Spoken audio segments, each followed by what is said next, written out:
Bom, a gente está tão acostumado a falar dos absurdos ligados especificamente ao governo federal, que a lista é enorme, né? No campo da irresponsabilidade fiscal, que muitas vezes tem uma turma que vai passando e escapa por entre os dedos, que são os governadores. Vão todos disputar a eleição, né? Aí vai ter o que vai sair para o Senado, vai ter o que vai tentar a reeleição. Mas o fato é o seguinte: o Brasil está patrocinando, nesse momento, os governadores, o governo federal também, o Congresso Nacional, uma grande farra com dinheiro público. Uma farra com dinheiro público que é inacreditável. Você sabe que os estados brasileiros são muito mais irresponsáveis do que o governo federal. Não este governo federal, qualquer governo federal é mais responsável do que os governadores. Os governos estaduais, eles costumam ser muito irresponsáveis, foram mais irresponsáveis no passado. A legislação os tornou um pouco mais responsabilizados atualmente, então fica um pouco mais complicado, porque pode tomar um processo. Mas o fato é que os governadores se sentem absolutamente à vontade para, na hora da campanha, falar que vão fazer um monte de coisa e, na hora da vida real, dizer que não puderam fazer as coisas porque o Estado devia demais. E o Estado devia demais porque eles herdaram, é sempre herança maldita, herança maldita, herança maldita. Mas é de se perguntar por que saíram candidatos. Por que alguém vai sair candidato para herdar uma herança maldita? Vai cuidar da herança bendita que Deus lhe deu, né? Que é o fato de existir. Mas não, quer ser governador. Aí depois quer administrar o Estado, quer ganhar a eleição, quer nomear os caras para o Tribunal de Contas do Estado, quer nomear o sujeito para a entidade de previdência, quer fazer um monte de coisa esquisita. Aí, na hora de que é cobrada pagar a conta, não quer pagar a conta. E os estados não querem nunca pagar a conta. A conta que é deles, a conta que não é do governo federal. Só que, no jogo do poder, você soma 27 unidades da federação, com suas representações no Congresso Nacional, Senado e Câmara, e o que você tem é um jogo que desfavorece a União, desfavorece o Tesouro Nacional, desfavorece você. E os caras fazem realmente uma palhaçada. E a gente acabou, e a gente está vendo a última das palhaçadas, que tem um nome estranho, que é o Programa de Pleno Pagamento das Dívidas dos Estados. Tudo que não é pleno pagamento. Eles não vão pagar o que eles devem. Chama Propague. Por que eu digo que eles não vão pagar o que eles devem? Porque eles contraíram dívidas e fizeram um acordo atrás do outro para pagar as dívidas e foram fazendo novos acordos no governo da Dilma. Chegaram a fazer um acordo de pagar IPCA mais 4%, que é um dinheiro baixo, de baixo custo. Os governadores, quando a gente teve o fim da inflação, eles tinham, naquele momento, uma receita, que era uma receita financeira. Quando acabou aquela receita financeira, resultado da ciranda em que a gente vivia, com uma inflação alta e tal, eles perderam muita renda. Então começaram, sim, a fazer acertos e tal. Só que eles faziam um acordo que eles não cumpriam. E para variar, era um acordo atrás do outro não cumprido. Por exemplo, neste 2016 da Dilma, por exemplo, 18 estados aderiram a uma renegociação e eles deveriam reduzir as despesas públicas, 11 não reduziram as despesas públicas. Fizeram um acordo, 19 estados recorreram ao Supremo Tribunal Federal para deixar de pagar parcelas da dívida com a União. Em 2019, 9 estados superavam o limite máximo da Lei de Responsabilidade Fiscal com gasto de pessoal, que estabelece um teto máximo de 60% sobre a receita líquida corrente dos estados. Aí, agora fecharam um acordo, 22 dos 27 estados aderiu a esse acordão. E esse acordão é um negócio absurdo, absurdo. 17 estados não vão pagar taxa de juros, nenhuma taxa, é zero juro. Imagina você agora conseguindo rolar sua dívida a juros zero. Juro zero, é só correção monetária. Juro zero, vocês vão pagar inflação. É uma piada, não tem punição, é o dinheiro gratuito, é o dinheiro sem punição. Punição, veja, vamos chamar a taxa de juros, recompensa. Quem empresta tem que ter uma recompensa. E mais, se você comparar o que eles pagavam, tinham que pagar até pouco tempo, que é IPCA mais 4, e vão ter que pagar só IPCA, o que eles não vão deixar de, o que eles vão deixar de pagar, sabe o que eles podem fazer? Podem investir. Então, em vez deles abaterem a dívida deles, pagando juros para a União, eles vão poder investir, gerando o quê? Despesa. Podem investir em educação, podem investir em mobilidade, infraestrutura, segurança pública, habitação social. Ou seja, vão faturar politicamente com a dívida que eles devem para nós contribuintes, para nós, habitantes, moradores do Brasil. Os caras contraíram uma dívida, não vão pagar, segundo as regras ortodoxas, agora vão pagar com juros zero e vão poder pegar essa diferença e aplicar e fazer propaganda, dizendo que estão fazendo um monte de coisa. Mais, eles vão poder dar como forma de pagamento coisas. Minas Gerais queria enfiar o Memorial dos Direitos Humanos como um ativo para pagar. O que o governo federal vai fazer com o Memorial dos Direitos Humanos? Eles queriam dar a cidade administrativa. Mas a lei permite pagar com hospital, pagar com escola, pagar com prédio de tribunal. Mas escuta, por que o governo federal tem que ficar com essa lixarada? Por que eles não são obrigados a vender essa porcariada com o deságio que é natural e pagam? Mas não pode, porque tem que depositar imediatamente 20% do valor, não sei das quantas, então eles podem entregar toda a sorte de porcaria. Resultado, eles vão empurrar uma porcariada para cima do governo federal, que já é uma imobiliária de lixo. E vai ficar uma imobiliária de lixo ao quadrado. Mas existe um Fundo Nacional de Desenvolvimento Regional. Esse fundo é composto só por recurso federal e passa para os estados para fazer um equilíbrio no desenvolvimento. Cada estado pode pegar esse dinheiro e devolver para o governo federal e dar como quitação de dívida. Quer dizer, o dinheiro que é do governo federal e que é entregue para o estado pega e entrega para o governo federal e diz: ó, estou pagando a dívida com o dinheiro que você me... O dinheiro que você me deu. Você entendeu? Você está pagando a dívida com a mesada. Você está pagando a dívida, o teu pai te dá o dinheiro da mesada, você devolve para o seu pai e diz que está pagando uma dívida. Que palhaçada! Então esses governadores, Cláudio Castro, Tarcísio de Freitas, Eduardo Leite, Romeu Zema, esses caras ficam falando grosso na hora de falar sobre gestão e tal, e tem 1000 papéis e documentos. O Eduardo Leite vai ter 1000 documentos, vai dizer: não, mas nós tivemos um problema sério de enchente no Rio Grande do Sul. Mas peraí, teve enchente todo ano desde 1990? Desde 1990, porque o estado do Rio Grande do Sul entrou no Supremo Tribunal Federal antes da enchente, para não pagar. Teve enchente no Rio de Janeiro também, todo ano. Teve enchente em Minas Gerais todo ano. Teve, o que mais teve? Terremoto. São Paulo também.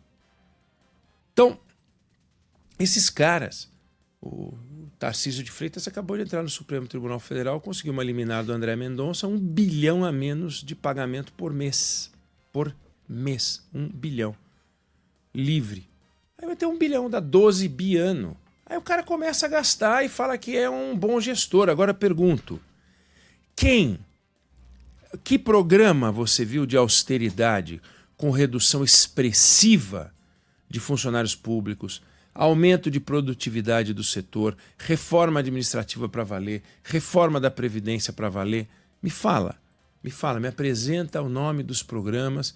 O programa com nome bonito tem vários, tá? São Paulo tem um nome bonito lá, eu nem sei, eu anotei aqui em algum papel, eu prefiro até esquecer de raiva, porque eu odeio esses programas com nome bonito que eles inventam e quando você vai ver, por trás do nome bonito tem a velha prática feia de sempre, que é empulhação, enganação. Então eles vestem o programa com aqueles laços maravilhosos, papel de seda e tal. Quando você vai ver por trás não tem nada. Então o que você tem é um bando de governador pagando de bacana, com exceções, tá? Com algumas exceções. Distrito Federal, Mato Grosso, Pará, Paraná e Santa Catarina não entraram neste programa. neste programa. São 22 dos 27 estados, dos quais 17 não vão pagar juro real. Nenhum juro. Então, aí a gente vê e critica com razão o governo federal. Mas um programa desse vai para o Congresso Nacional. O Congresso Nacional patrocina essa bandalha.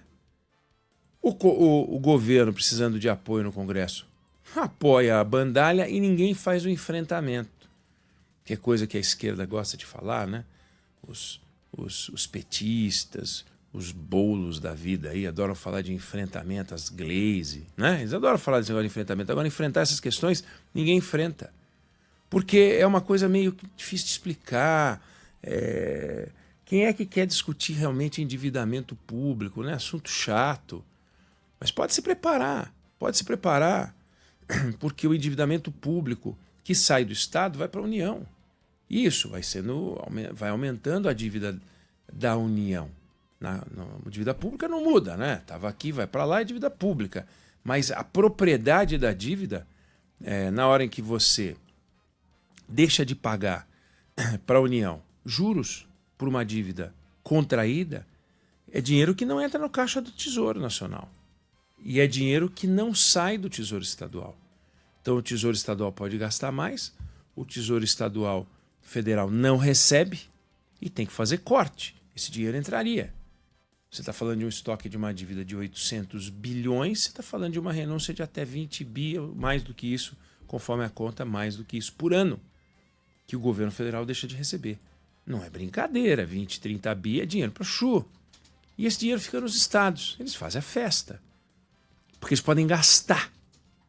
E esse dinheiro entrando no Estado, no governo federal, teria que ir para abatimento de dívida. Mas você percebe que a irresponsabilidade fiscal no Brasil não tem limite.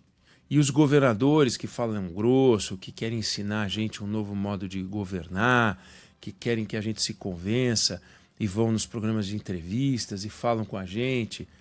Você tem honrosas exceções. Piauí é uma honrosa exceção. Espírito Santo é uma honrosa exceção. Estados que fizeram a lição de casa. E aí, olha que bacana. Eles fazem a lição de casa e os outros recebem um mega benefício. Então, quanto mais você dever, melhor. É uma beleza dever nesse país. E se você for um estado rico, tipo São Paulo, Rio, Minas e Rio Grande do Sul, que detém 90% da dívida, porque o grosso vai para os estados ricos, a dívida está aí. São Paulo tem a maior dívida do Brasil. É compreensível, o estado mais rico do Brasil, natural que tenha. Rio de Janeiro deve mais de 2 vezes o total da arrecadação anual. E por que deve tanto? Por que deve 2 vezes a arrecadação anual? Ou seja, 200 e tantos por cento, 217, 220% da receita, e o Piauí deve 30. Por quê? Porque o Piauí é pobre e o Rio de Janeiro é rico? Não. Não tem nada a ver uma coisa com a outra. Você tem responsabilidade de um lado e irresponsabilidade do outro.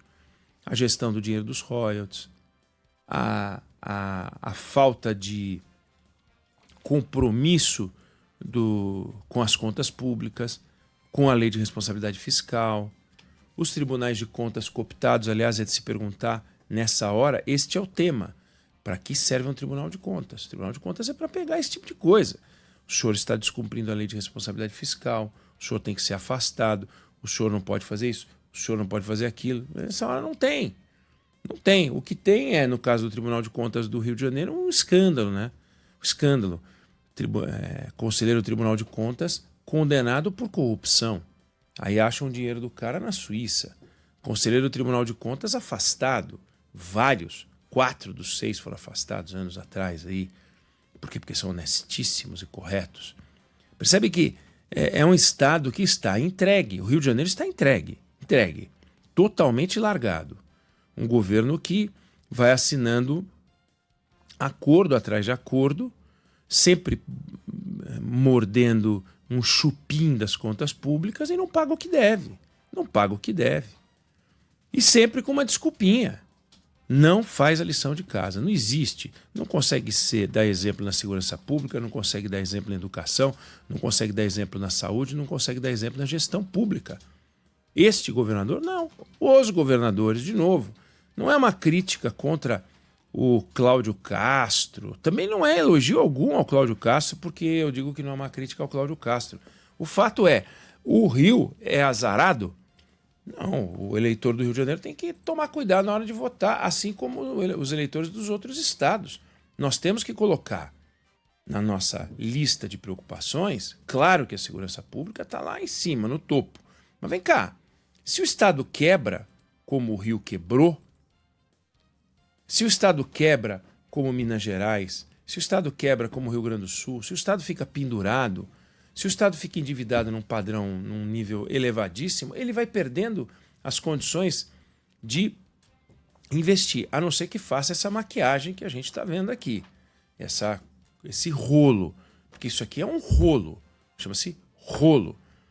Eu alivio você de pagar e você pode gastar o dinheiro que você ia dar para mim, que é meu, porque você me devia, segundo os contratos que você assinou. Você, pessoa jurídica, governo do Rio Grande do Sul, você, pessoa jurídica, governo de São Paulo, do Rio de Janeiro, Minas Gerais e outros estados, assinaram todos um compromisso com o governo federal para fazer um pagamento que você não quer pagar agora e quer usar sua força política. E mais uma vez conseguiu. Conseguiu com o Fernando Henrique, conseguiu com a Dilma, conseguiu com o Temer, conseguiu com o Bolsonaro e agora conseguiu com o Lula 3. Mais uma mamata. Mamata com chapéu alheio, só que o chapéu é o seu. Esses caras estão tomando a sua grana.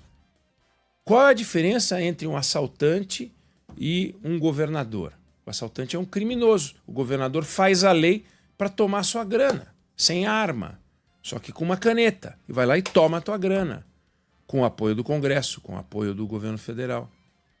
E a gente pagando essa conta, 217% de endividamento, Rio Grande do Sul 173% de endividamento, Minas Gerais 167% de endividamento, São Paulo 123%. Tudo bem, só passa do limite quando ultrapassa 200%, que no caso é o Rio de Janeiro. Mas é inacreditável não levar para um padrão civilizado. E aí ficam fazendo discurso contra o governo federal. Tem que fazer. O governo federal merece todas as críticas na gestão pública. O governo federal é irresponsável.